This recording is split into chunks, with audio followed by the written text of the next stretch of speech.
बाबरी विध्वंस केस में 30 सितंबर को लखनऊ की सीबीआई स्पेशल कोर्ट अपना फैसला सुनाएगी।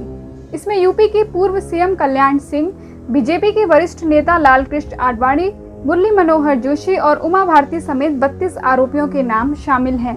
इन सभी आरोपियों के बयान दर्ज किए जा चुके हैं। फैसले वाले दिन सभी आरोपियों को कोर्ट में ही मौजूद रहने को कहा गया है। 1 सितंबर को मामले की सुनवाई पूरी हो चुकी है और 2 सितंबर से कोर्ट ने अपना फैसला लिखना शुरू कर दिया था।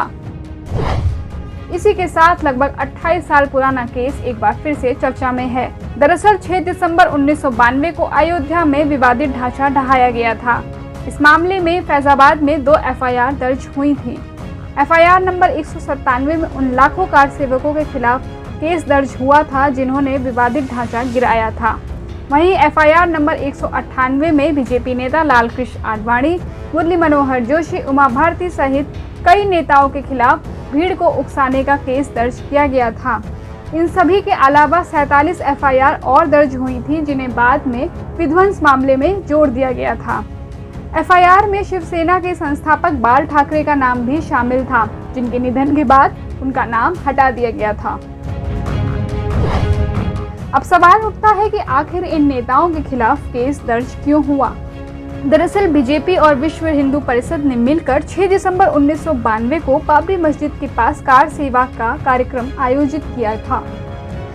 जहां ढांचा गिराया गया था उस जगह से 100 से 200 मीटर की दूरी पर ही राम कथा कुंज का मंच तैयार किया गया था। इसी मंच से लालकृष्ण आडवाणी, मुरली मनोहर जोशी, उमा भारती, अशोक सिंघल और विनय कटियार समेत कई लोग 6 दिसंबर को अपना भाषण दे रहे थे। सीबीआई ने अपनी चार्जशीट में उन नेताओं पर भड़काऊ भाषण देने और जनता को उकसाने का आरोप लगाया था।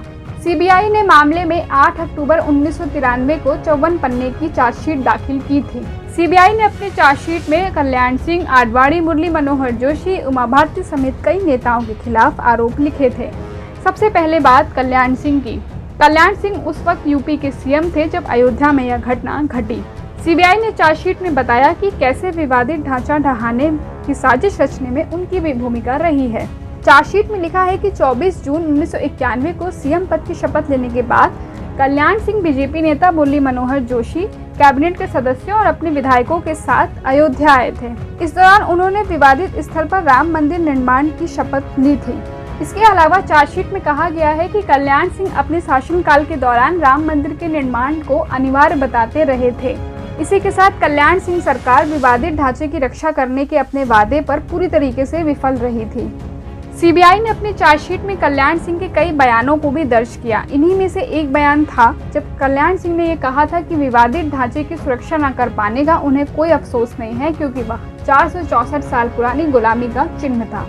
लालकृष्ण आडवाणी के बारे में चार्जशीट में लिखा गया है कि वह इस बात पर जोर देते हुए कह रहे थे कि 6 दिसंबर 1992 को अयोध्या में कार सेवा होगी, जिसका मतलब केवल भजन कीर्तन ही नहीं बल्कि मंदिर निर्माण भी शामिल होगा। चार्जशीट में लिखा है कि मुरली मनोहर जोशी ने 1 दिसंबर 1992 को अयोध्या आते वक्त मथुरा में कहा था कि राम मंदिर के निर्माण को अब कोई ताकत नहीं रोक सकती है। आरोप है कि मुरली मनोहर जोशी ने 6 दिसंबर को ढांचे के पास बने मंच से उकसाने वाले नारे लगाए थे। उमा भारती के लिए चार्जशीट में कहा गया है कि वह 6 दिसंबर को बेहद ही भड़काऊ भाषा में नारे लगा रही थी। उनके नारों को भी सीबीआई ने अपनी चार्जशीट में शामिल किया है। अब आते हैं इस केस के ट्रायल पर। शुरुआत में इस केस में 2 अलग अलग ट्रायल हो रहे थे। जब यह मामला सीबीआई के पास आया तो सीबीआई ने तर्क दिया कि पहली एफआईआर जिसकी सुनवाई लखनऊ में चल रही थी उसमें नामित सभी लोगों पर साजिश के लिए भी मुकदमा चलाया जाना चाहिए। लखनऊ में ढांचा गिराने का साजिश का केस और दूसरा केस रायबरेली में भीड़ को उकसाने के लिए था। दोनों मामलों की जांच सीबीआई कर रही थी। मई 2010 में इलाहाबाद हाईकोर्ट की लखनऊ बेंच ने ट्रायल कोर्ट के फैसले को बरकरार रखते हुए आडवाणी समेत अन्य के खिलाफ साजिश का केस हटा दिया था। सीबीआई ने मामले में 9 महीने बाद अपील की तो आडवाणी समेत अन्य आरोपियों ने मामले में देरी का हवाला देते हुए इसे खारिज करने की दलील दी थी। तब सीबीआई को कोर्ट में अपील में हुई देरी की वजह स्पष्ट करने को कहा गया था।